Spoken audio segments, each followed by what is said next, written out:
De l'actualité, c'est un fait, nous passons près d'un tiers de notre vie à dormir. Le sommeil est d'or, on le sait, puisqu'il joue un rôle essentiel dans le bon fonctionnement de notre organisme. Et c'est d'ailleurs aujourd'hui la 19e journée du sommeil. Une conférence a lieu toute la journée au CHU de Rouen. Bonjour, docteur Thomas Cauchois, médecin spécialiste du sommeil. Cette question toute simple pour commencer, est-ce que l'on dort suffisamment ? La réponse est non et la situation devient inquiétante.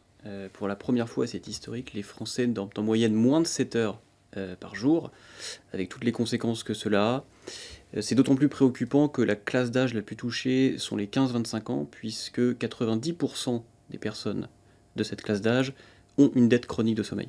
Pourquoi nos nuits sont-elles devenues aussi courtes ? Plusieurs facteurs, je pense qu'on a négligé notre hygiène de sommeil. Il n'y a pas assez d'informations et de prévention auprès des jeunes notamment sur les règles élémentaires d'hygiène de sommeil et d'hygiène de vie de manière générale. Ça veut dire quoi ? Ça veut dire qu'on utilise trop, par exemple, le portable, la tablette avant de se coucher ? Oui, il y a l'hygiène digitale, ça c'est sûr. L'exposition aux écrans, vous avez raison, PC, smartphone et tablette jouent un rôle non négligeable, notamment dans cette classe d'âge-là. Mais aussi toutes les règles d'hygiène de vie, l'activité sportive, l'exposition lumineuse dans la journée, et puis des horaires de lever de coucher réguliers. Quel est l'impact d'un manque de sommeil sur la santé mentale, mais aussi sur la santé physique ? Alors tout à fait, il y a des répercussions à la fois physiques et psychiques d'un manque de sommeil. Les répercussions psychiques, fatigue, somnolence. Je rappelle aux téléspectateurs que la somnolence est la première cause d'accident sur autoroute, d'accident de la voie publique, une cause aussi d'accident de travail. Et puis des conséquences aussi sur les troubles anxieux et la dépression, ça c'est clairement établi. À côté de ça, il y a aussi des répercussions physiques, notamment des maladies cardiovasculaires, donc hypertension artérielle, maladie coronarienne, AVC, et des conséquences aussi métaboliques, notamment l'obésité et le diabète. Est-ce qu'on est tous égaux devant le sommeil ? Il y en a qui ont besoin de faire de longues nuits, d'autres des nuits plus courtes. Alors oui, on est inégaux face au sommeil. Effectivement, il y a des courts dormeurs, il y a des dormeurs intermédiaires et puis il y a des longs dormeurs. Ce qui veut dire que pour les téléspectateurs, il faut apprendre à se connaître ses besoins de sommeil et savoir à quelle heure il faut se coucher et ce qui nous répare. Comment on doit faire pour mieux dormir ?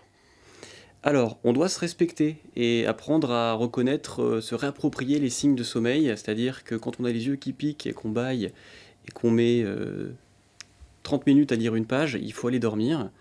Le meilleur moyen de savoir ses besoins, c'est de se laisser aller à ses aspirations de sommeil pendant les périodes de week-end ou de vacances. Là où on n'a pas d'impératifs ni sociaux ni professionnels, et ça vous donne un bon reflet de nos besoins.